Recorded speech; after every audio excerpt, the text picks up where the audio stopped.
guys, dito to sa Kapatagan. Welcome to Melvin and Angie's vlog! Ayan, sa may bandang, actually, may manok.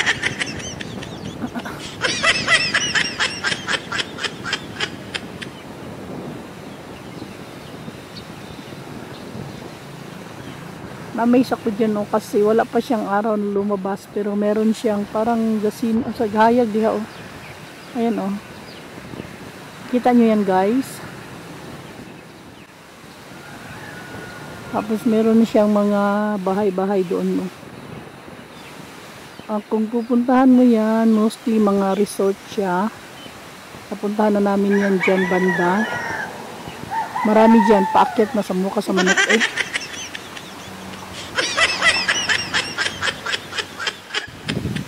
Nagagaling kami sa, medyo mahangin. Nagagaling kami sa Davao. 3:30, dumating kami dito 5:30, 2 hours ang ano namin ang biyahe. So ito yung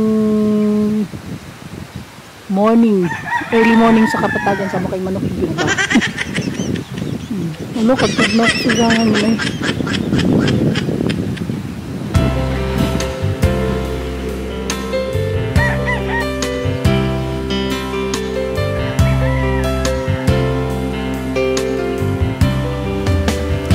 City Hall nila. Yan kami pupuntahan dyan mamaya. Almusal muna kami guys.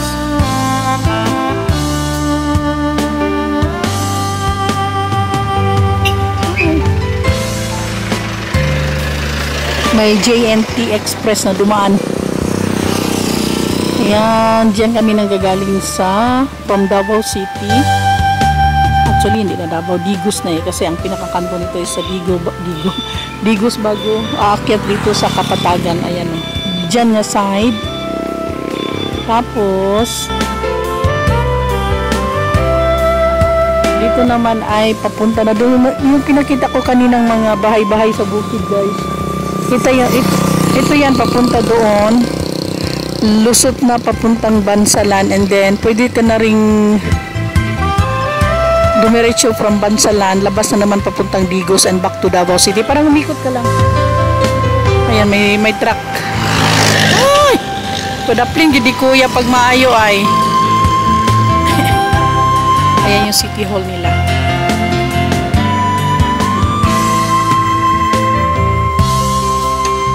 After 5 minutes lang guys, lumabas na yung araw. Ayan na yun. Kanina hindi pa siya masyadong clear. Ngayon, ano na siya, may araw na.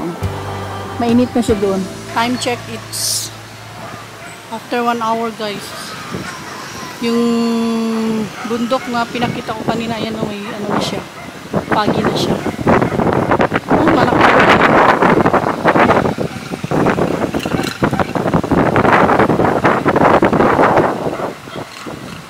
15 minutes later.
Much later.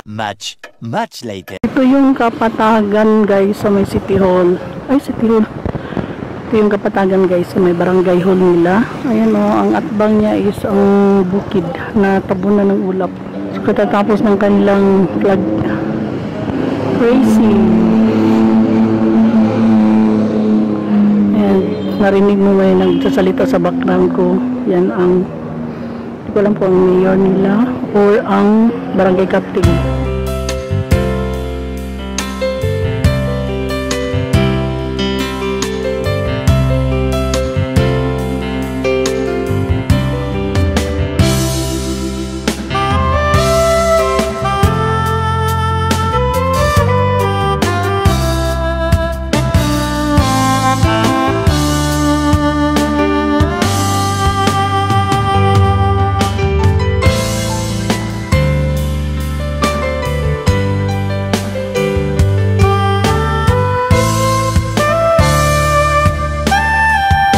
Thank you for watching. Bye bye for now. See you next video. Bye.